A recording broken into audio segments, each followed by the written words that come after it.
네, 언중 6월 두 분과 함께합니다. 헬마우스 임경빈 작가 모셨고요. 어서 오세요. 안녕하세요. 미디어오늘의 노지민 기자 모셨습니다. 어서 오세요. 안녕하세요. 헬마가 했던 말이 제가 기억이 나는데 네. 매년 12월 31일 밤이 되면 부인과 함께 세레모니를 한다고. 아, 네. 그때 그랬죠. 네. 그러면 음력 12월 31일 밤에는 뭐 하십니까? 저희는 양력세입니다.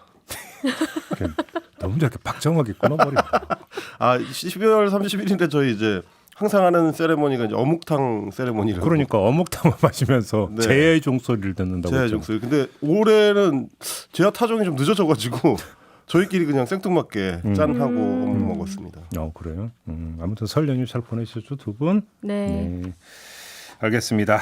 자, 오늘 이야기 좀 시작을 해야 될 텐데요. 우리 헬마우스 발제부터 한번 들어볼까요? 네, 오늘 오전 되니까 이제 슬슬 팩트 체킹성 기사들이 좀 많이 나오기 시작하는데요. 어제까지만 하더라도 일단 이 여야가 이 난방비 폭탄 고지서에 대해서 여론을 어떻게 달랠 거냐 이거를 두고 좀 공방이 있었습니다. 특히 이제 국민의힘 같은 경우는 당권 주자인 김기현 의원이라든지 친윤계 인물 중에 한 명이 이제 박수영 의원이라든지 이런 의원들 중심으로 해서 이게 다 문재인 때문이다. 그때 안 올려서 이런 거다. 그렇습니다. 문재인 정부 때 포퓰리즘을 시전하느라고 제때 올리지 않았던 가스요금이 이번에 한꺼번에 이제 돌아오는 것이다. 이런 지금 주장을 펴고 있습니다. 그런데 저희가 이제 언중유골이니까 이런 주장들의 대부분의 근거들이 이제 조선일보를 비롯해서 보수 매체들 중심으로 나오는 이 논리들에 근거하고 있어가지고요. 네. 그 내용을 좀 살펴보려고 조선일보 기사를 하나 좀 가져와 봤습니다. 어떤 기사인데요? 어제 나온 기사가 이제 제목이 이랬습니다. 포퓰리즘 문정부 가스요금 조정 기회 7번 외면. 결국 난방비 폭탄 소비 심리 꽁꽁 이렇게 됐습니다. 그래서 뭐 기사 내용을 보면 7번이나 기회가 있었다라는 근거를 이제 구체적으로 내고 있는데 국제 천연가스의 가격이 2021년 3월부터 상승하기 시작했으니까 문재인 정부에는 2022년 3월까지 총 7번의 요금 조정 기회가 있었던 셈이다. 왜냐하면 홀수월마다 가스요금 조정 여부를 정부가 결정하도록 돼 있기 때문에 1년이면은 7번을 올릴 수 있는 타이밍이 있었는데 그때마다 가스요금의 국제 가격을 반영하지 않아서 모두 동결시키는 바람에 결국 이제 이 요금 인상을 방치했다. 이런 주장을 펼치고 있었습니다. 근데 우리 지금 헬마우스가 이제 팩트 체크를 하겠다고 한 거죠? 그렇습니다. 그럼 팩트 체크를 한 결과는 뭔데요? 제가 이제 요약을 하자면 이런 얘기더라고요. 사후에 사실관계의 일부만을 잘라내서 이제 유리한 방식으로 재가공하는 일종의 이제 견강부회식 기사를 쓴 거 아니냐라는 생각인데요. 일단 1차적으로 2021년 3월부터 2022년 3월까지 홀수달 7번을 전부 다 요금을 올릴 수 있는 기회였느냐? 이렇게 보기는 조금 어려운 측면이 하나가 있고요. 그걸 이제 좀 비교를 해보자면 제가 이제 JKM 차트라는 걸 어제 열심히 들여다봤는데 뭐예요? LNG 가격 추이를 볼 때 뭐 이제 기사마다 조금씩 다른데 미국 마켓의 가격 추이를 보는 경우도 있고 유럽 마켓의 가격 추이를 보는 경우도 있는데 노력한다 정말. 야. JKM은 우리한테 굉장히 중요합니다. J가 재팬이고 K가 코리아입니다. 그럼 JK에서 어떤 가수 얘기는 저희 좀 알았는데. 뭐 그분 이제 노래 잘하시죠. 아무튼 네, 죄송합니다. 쓸데없는 얘기죠. 근데 이게 왜 중요하냐면 원래는 지금 이제 러시아 우크라이나 전쟁이 발생하기 전까지만 하더라도 LNG라는 에카 천연가스라는 에너지 자체를 한국하고 일본이 가장 많이 수입하는 나라였거든요. 세계에서 1, 2위를 다투는 거기에 이제 플러스 호주 정도. 그리고 이제 나머지 유럽 국가들은 다 이제 파이프라인을 통해서 러시아에서 들어왔으니까요. 네. 신경을 안 씁니다. 원래는. 근데 이제 JKM 그 지수가 중요해지기 시작한 게 유럽도 파이프가 막혀서 LNG를 수입하기 시작하면서 가격이 올랐기 때문에 이런 부분인데 차트를 보면 2020년에서 2022년까지의 이 변동폭이 굉장히 큽니다. 잘 보시면 2019년의 가격에 비해서 2020년이 되면 반토막이 나요. 뭐 아시다시피 이제 코로나19 사태가 터지는 바람에 워낙 수요가 뚝 떨어져서 가격이 절반 이하로 떨어집니다. 네. 그러면 지금 이제 조선일보의 주장대로 하면 저때 가스 요금을 절반으로 낮췄어야 되는데 우리는 그렇게 못하죠. 우리는 이제 유럽이나 뭐 영국처럼 가스 요금이 바로바로 이 연료비와 연동되도록 되어 있지 않기 때문에 정부가 그때그때 결정해서 인상폭을 조정하기 때문에 2배 떨어진다고 해서 2배 가스 요금을 낮춰주지는 못하고 그때 11% 정도 2020년 7월에 좀 낮춰줬습니다. 그러고 나서 인상을 못하고 계속 동결을 했던 건데 그러면 지금 아까 그래프 보신 것처럼 2021년 하반기가 되면은 코로나19가 좀 풀리기 시작하면서 가스 요금도 올라갑니다. 근데 이거는 어떻게 보면 가격 정상화에 조금 더 가깝기 때문에 그렇다고 낮췄던 거를 그대로 다 복구할 거냐? 이거는 좀 선택의 여지가 있는 거죠. 그래서 실제로 그때 정부가 내세웠던 것도 그때 이제 그 공급 위축 때문에 물가 상승률이 워낙 높으니 가스 요금처럼 공급 요금을 갑작스럽게 올리면 물가 상승을 더 부추기게 된다. 그래서 약간 좀 시간을 두고 봤던 게 이제 1차적인 원인이 하나 있고요. 또 하나는 뭐냐면 우리 같은 경우는 이제 선물로 가스 LNG 도입을 미리 좀 계약을 해서 당겨오는 방식이기 때문에 변동이 된다고 해서 바로바로 가격에 반영되지는 않습니다. 그러니까 시차가 좀 있는 거죠. 이런 것까지 고려했을 때 2022년 3월에 처음 가격을 올린 게 완전히 늦은 거냐? 이거는 좀 평가해 볼 요소가 있다. 물론 뭐 선거를 전혀 고려하지 않았다고는 생각할 수 없겠습니다만. 알겠습니다. 우리 노지민 기자는 어떻게 생각하세요? 지금 여기에서 그동안에 요금을 오르지 않았다는 거는 결과적으로는 체감 인상률이 높아졌다라는 거잖아요. 그렇지.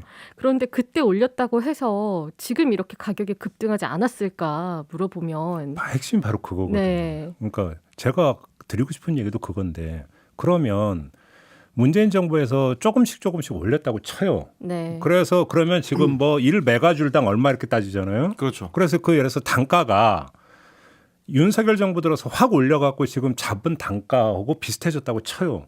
그럼 폭탄 아니냐라는 거예요, 제 얘기는. 그렇죠. 올해 겨울에 어차피 폭탄을 맞게 돼 있는 거죠. 그러니까 제가 이야기하는 것은 뭐냐면 왜 그때 안 올려가지고 가격이 많이 올랐냐가 아니라 어차피 오르게 되어 있다라는 거잖아요.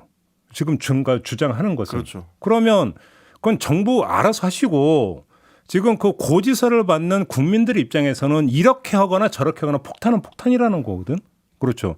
그러면 폭탄 대비책을 마련했었느냐가 사실은 핵심 논쟁점이 돼야 되는 거예요. 그렇습니다. 이미 가격은 올랐고 올 겨울이 어떨 거라는 것은 기상 예보는 이미 나와 있었어요. 그래서 저도 그러니까 시선 집중해서 이건 지금 에너지 약자들에 대한 대책 세워야 된다는 얘기도 그 전에 한참 전에 한 적이 있었거든요. 손 놓고 있었다는 게 문제의 본질 아니냐라는 거예요. 이게 결국 이제 뭐 국민의힘이나 혹은 조선일보 같은 보수 매체들에서는 왜 매를 윤석열 정부만 맞게 하느냐 나눠 맞았어야지 뭐 이런 정치적인 고려만을 담고 있는 보도를 하는 건데 그래서 제가 이제 주목한 보도가 뭐가 있냐면 지금 말씀하셨던 그 대목입니다. 어차피 올겨울을 추울 거라는 게 예상이 돼 있었고 작년 2월에 전쟁이 발생했기 때문에 가격은 거기에 더 급등할 거라는 거 예상이 돼 있었으니까 충격을 방지하기 위한 준비를 미리 했어야 된다라는 거죠. 근데 그래서 제가 주목한 게 지난해 9월 30일자로 나온 노컷뉴스 보도입니다. 월 평균 전기 2,270원, 월 가스요금 5,400원 오른다? 실제로 그럴까라는 이 팩트 체킹성의 이 보도인데요. 이게 뭐냐면 지난해 10월에 정부가 LNG 도시가스 요금을 15% 인상을 합니다. 그러면서 발표했었던 보도자료에 이렇게 적혀 있었습니다. 월 평균 4인 가구 기준으로 했을 때 한 달에 가스 요금이 5,400원 정도 오를 거다.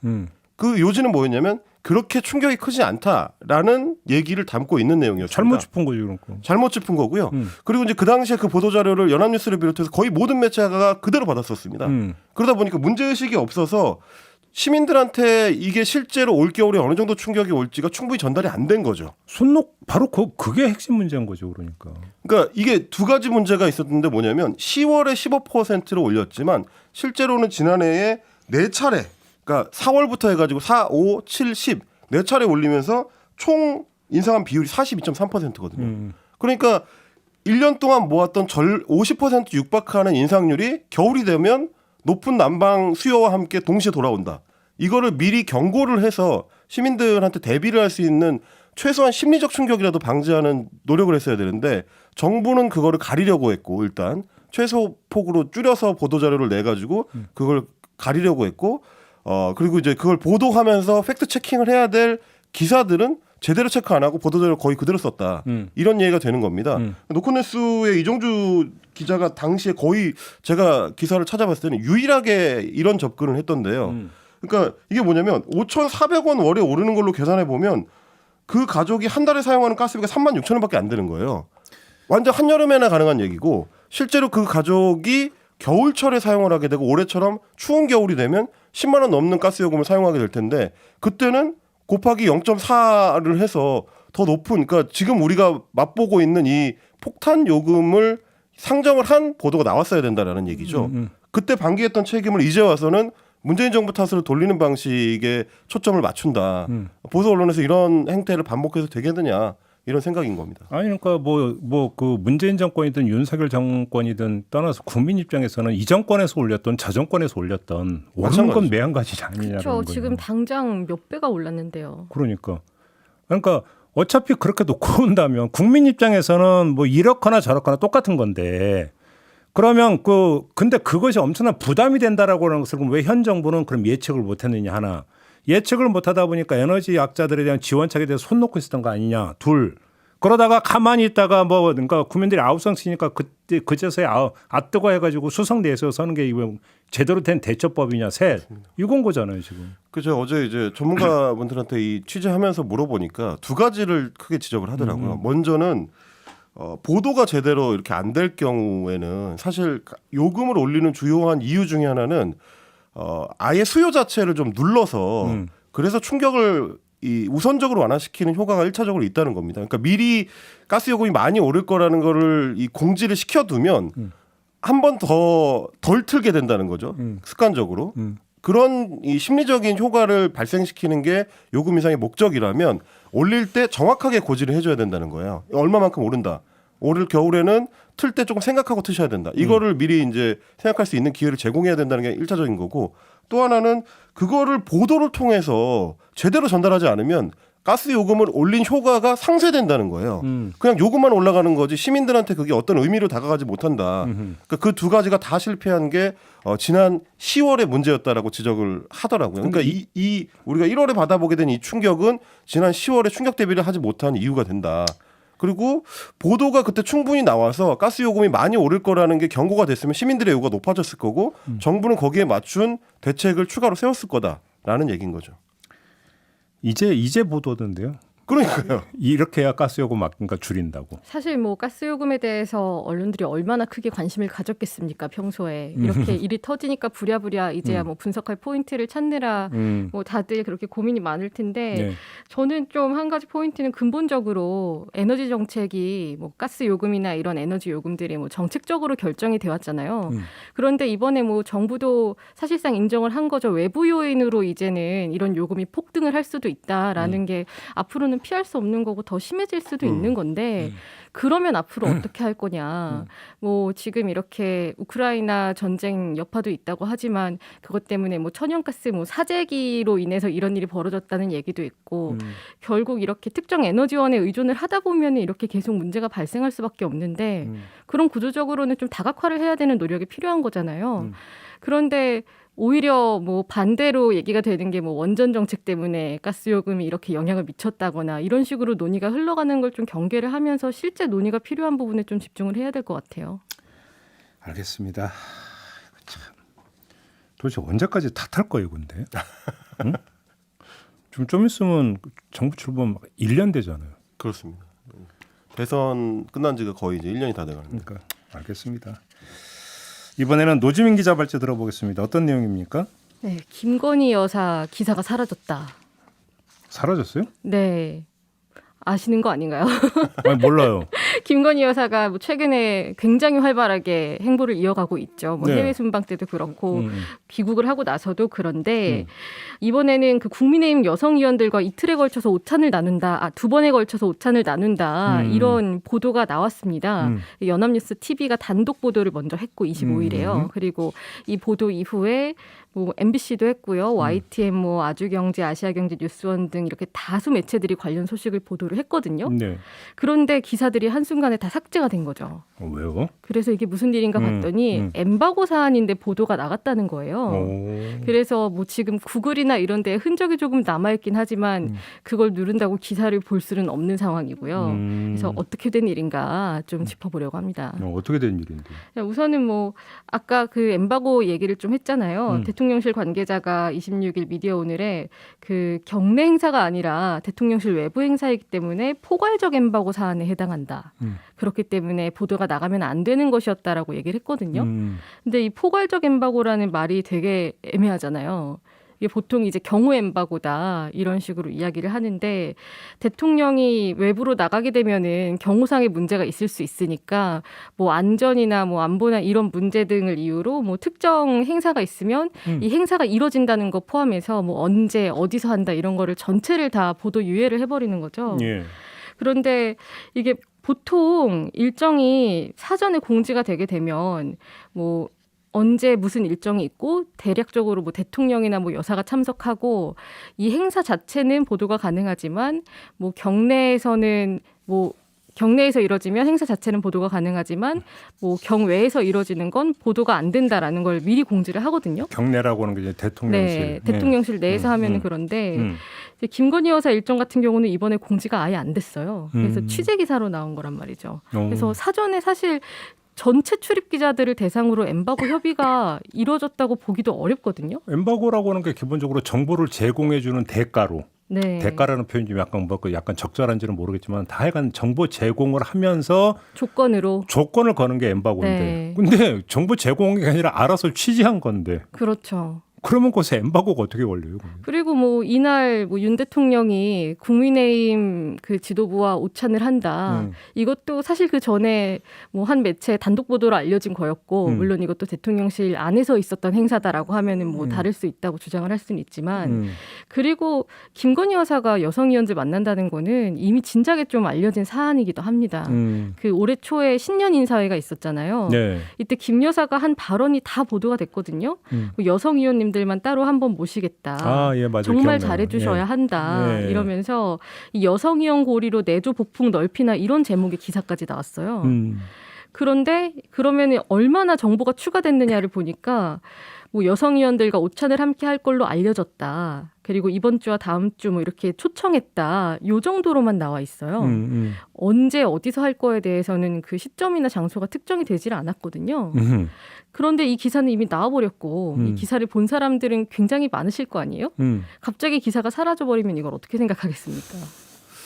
아 근데 그러면 이게 사실 대통령이나 혹은 뭐 영부인 김건희 여사와 관련된 거의 모든 사안은 대통령실에서 그냥 통제를 하겠다. 그 관련 보도들은 이런 것처럼 보이는데 말씀하신 것처럼 별도로 취재한 것까지 엠버고를 걸어버린다는 거는 그런 의도나 의지를 가진 거 아닌가 싶은 생각이 드는 게 저도 어제 그 대통령실에서 나온 소위 알려드립니다. 그 문자메시지 기자분들한테 간 거 봤는데 어제 무슨 일이 있었냐면 윤석열 대통령이 이제 오찬 여당 지도부하고 오찬한 다음에 윤금희 대변인이 이제 브리핑을 했지 않습니까? 그게 이제 카메라 화면을 통해서 이제 중계가 됐는데 거기서도 대통령이 이제 3월 8일 여당 전당대회에 참석하기로 했다.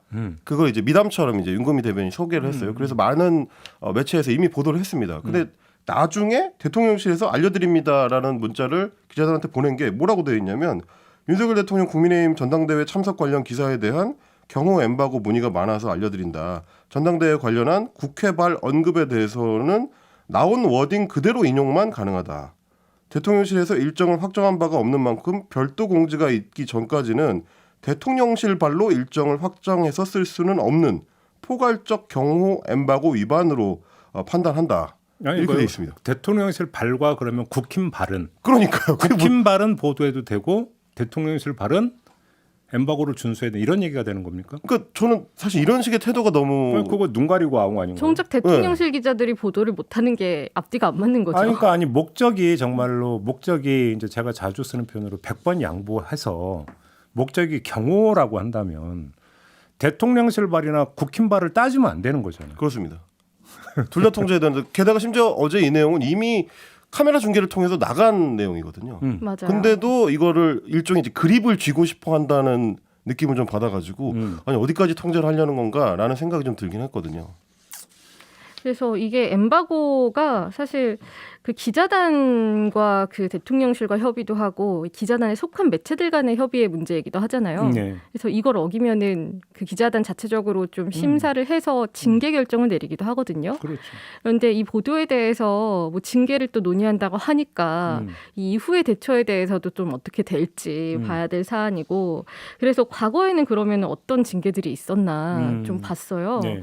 뭐 대표적으로 이명박 대통령 시절에 독도를 처음 간다. 그런데 청와대 출입 기자들한테는 대통령이 돌아오는 시점까지 보도를 유예해달라고 했는데 뭐 일본 교도통신은 전날 밤에 보도한 일이 있었고, 그리고 뭐 문재인 정부 시절에는 문 대통령이 민주화 항쟁 추념식에서 유족들에게 훈포장을 수여할 예정이다. 이거를 경호 엠바고로 명시를 했는데 뭐 이걸 어긴 적도 있었고. 그런데 이 사안들을 좀 분리해서 봐야 될 게 민주화 항쟁 추념식이 어디서 열리는지는 뻔한 사안인 거고, 그리고 여기 대통령이 간다라고 한다면 정말 어느 정도 좀 해칠 목적을 가지고 찾아가는 사람이 있다면 문제가 발생할 수도 있는 거죠. 그런데 이번 김건희 여사 같은 경우는 전혀 그렇게 볼 만한 여지가 사실 좀 찾기가 어렵고요. 그리고 그러면은 이걸 엠바고를 검으로써 생기는 실익이 뭘까 또 궁금해지잖아요. 그런데 지금 우리가 계속 얘기한 게 경호상 문제가 발생할 일이 없다. 그냥 추측을 해보자면 뭐 김 여사가 여성 의원들을 만나고 좀 보폭을 넓혀간다고 했을 때 뭐 그에 대해서 여러 공방들이 있겠죠. 뭐 여사가 저렇게 만나는 게 맞느냐, 대통령이 아닌데. 이게 조용한 내조에 해당이 되냐 안 그렇죠. 되냐. 조용한 뭐. 내조냐. 그리고 만남이 이루어지기 전에 이미 그쵸. 그런. 이런 식으로 좀 여러 정치적인 목적이나 또 언론들의 분석이 나오는 걸 오히려 차단하려고 하는 게 아닐까라는 또 의심이 들 수밖에 없는 거예요. 실제로 뭐 관련한 기사들을 보면은 댓글이나 아니면 이걸 인용한 커뮤니티 같은 데에서 왜 그렇게 숨기려고 하냐, 김 여사가 대통령이냐, 이런 반응들이 나오거든요. 바로 그 지점인데 유독 김건희 여사 일정 관련해서는 너무 저게 많은 것 같아요. 그렇죠. 통제가. 그리고 뭐 사전에는 오히려 대통령실을 거치지 않고 외부로 흘러가는 경우도 많았고, 그래서 좀 문제제기가 있다 보니까 사전 공지를 하면서 어느 정도 뭐 엠바고나 이런 걸 공지를 했었는데 이것도 하는 경우가 있고 안 하는 경우가 있고 좀 들쭉날쭉하거든요. 그러면은 이런 경우에 오히려 뭐 대통령실 기자단이나 이런 데에서 좀 명확하게 하고, 그리고 사전 공지를 좀 해달라. 그리고 이게 엠바고 사항이 맞느냐, 이런 뭐 논의나 지적이 있어야 되는데 그것보다는 조금 더 순응하는 쪽으로 가고 있는 분위기도 문제일 것 같아요. 경우도 경우 나름인 게, 예를 들어서 집권 여당 여성 의원들과 만난다라고 하면 그 만남의 장소가 광화문 광장에 자리 깔고 만나는 거 아니잖아요. 그렇죠. 다시 말해서 누구나 전부 다 그러니까 그 지켜볼 수 있고 누구나 사실을 모아자면 뭐 유해를 가할 수 있는 오픈된 공간에서 만난다라고 한다면 제가 또 뭐 얘기를 안 하겠어요. 그것도 아니고 일반인들의 접근이 제한되는 어떤 특정한 장소에서 만날 거 아닙니까?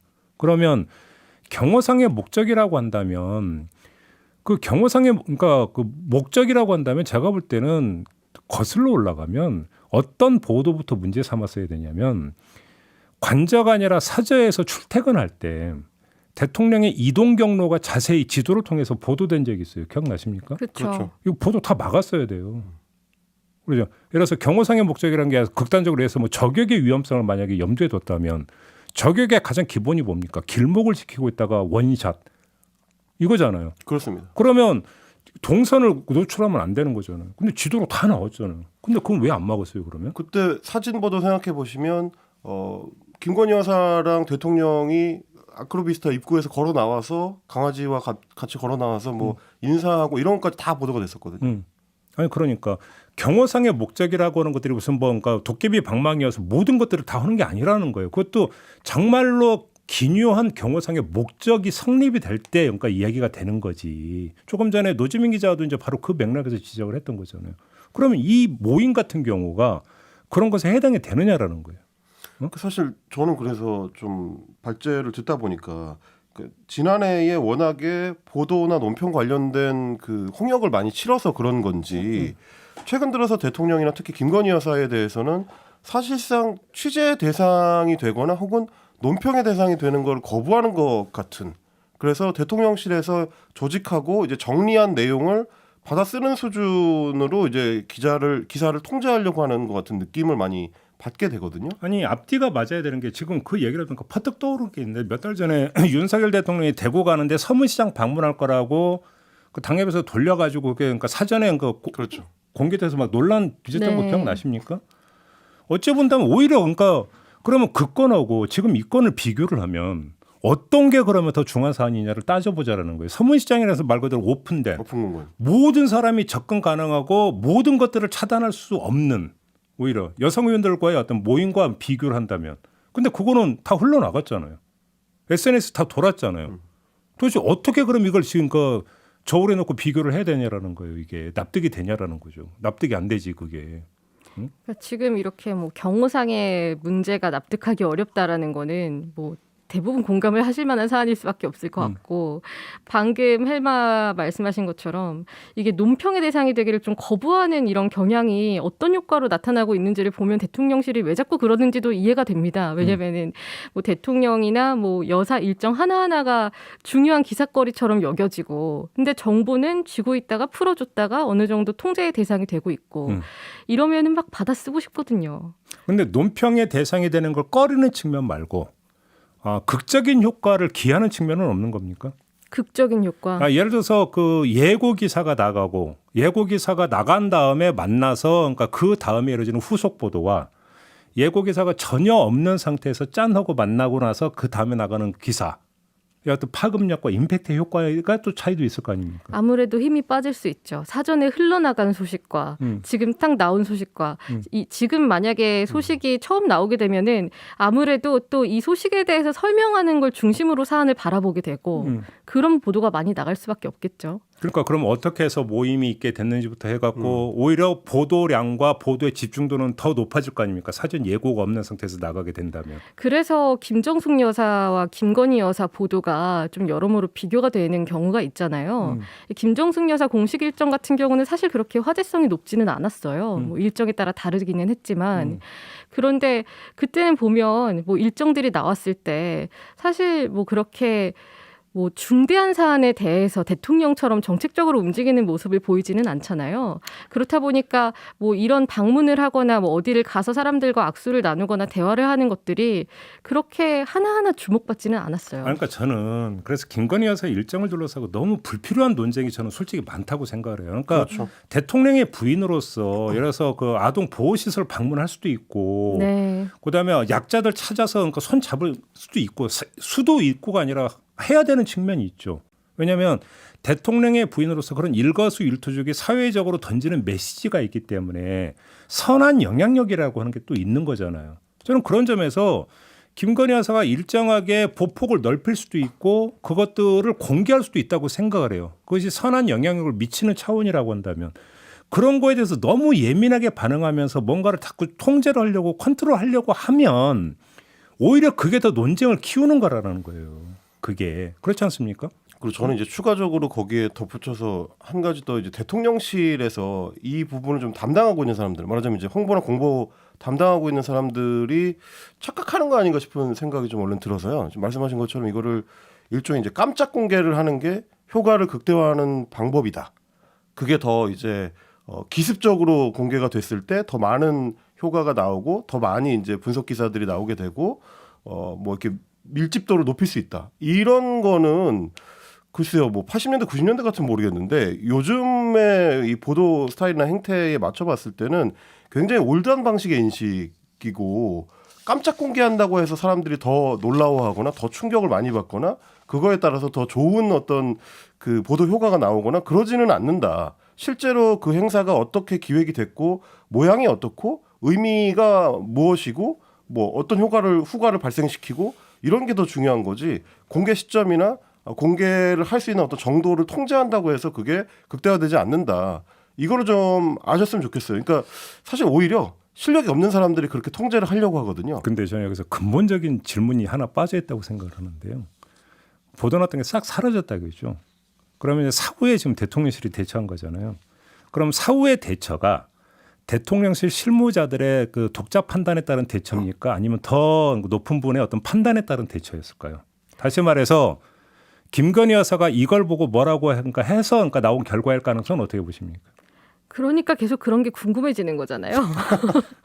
물론 여기서 제가 질문을 던지지만 확인할 네. 방법은 없죠. 없죠. 네. 근데 뭐 통상 그런 공적인 조직에서 실무자가 독단적으로 결정을 한다면 그거야말로 오히려 징계감이죠. 그러니까 제가 왜 이 질문을 던지냐면 그것도 한번 제가 지적한 적이 있는데 아니 어떤 일정은 사전 기자들한테 공지를 하고 어떤 일정은 공지를 안 하고 근데 거기서 일관된 원칙이란 걸 아무리 찾으려고 해도 찾을 수가 없어요. 그러면 저는 여기서 어떤 추론이 가능하냐면 실무진들은 매뉴얼에 따라서 일하는 사람들이에요. 그잖아요.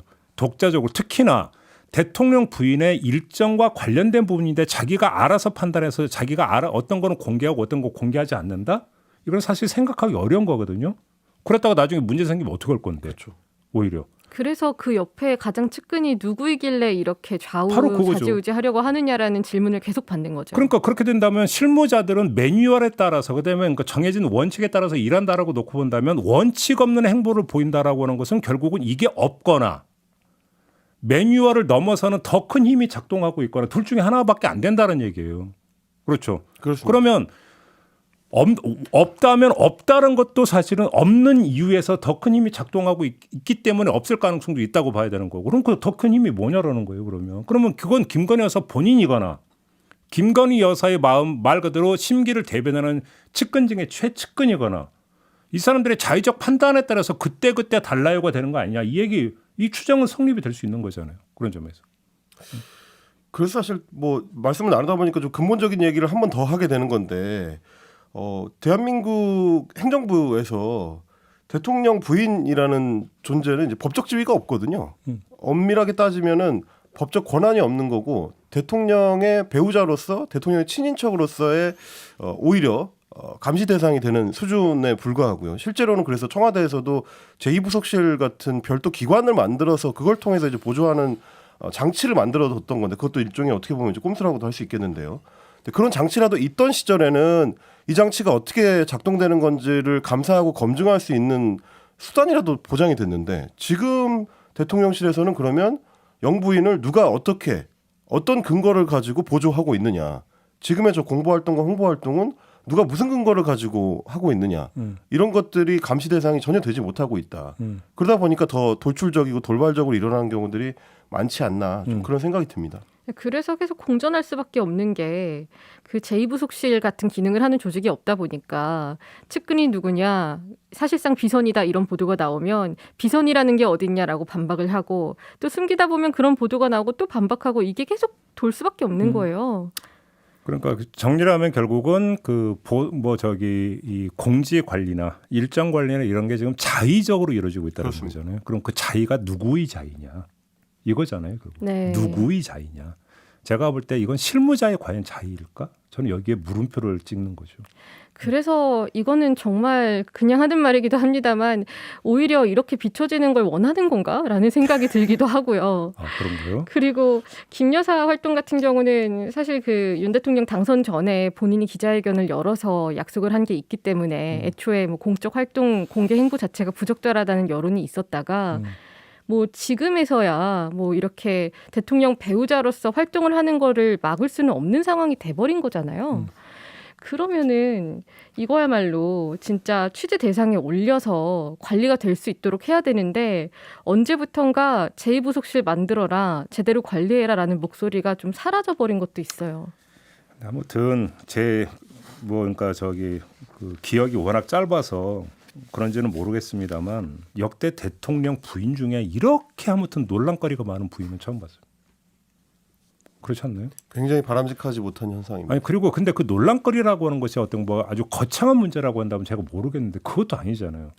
그러니까 일거수일투족 저는 갖고 불거지는 논란이잖아요. 김 여사도 억울한 부분도 분명히 있을 거라고 생각합니다. 제가 생각해도 네, 그럴 수 과한 있죠. 비판을 받는 경우도 있고 정당한 비판도 물론 많고요. 그래서 이런 걸 좀 어느 정도 걷어들일 수 있는 수습 방안이 없으면 계속 이렇게 과도하게 비판이 집중된다는 게 억울하다라는 말을 할 수는 없을 거고요. 그러니까요. 알겠습니다. 네, 오늘 언중 요구는 이렇게 마무리를 해야 될 것 같네요. 두 분 수고하셨고요. 네, 저도 함께 물러가겠습니다. 고맙습니다. 고맙습니다. 감사합니다.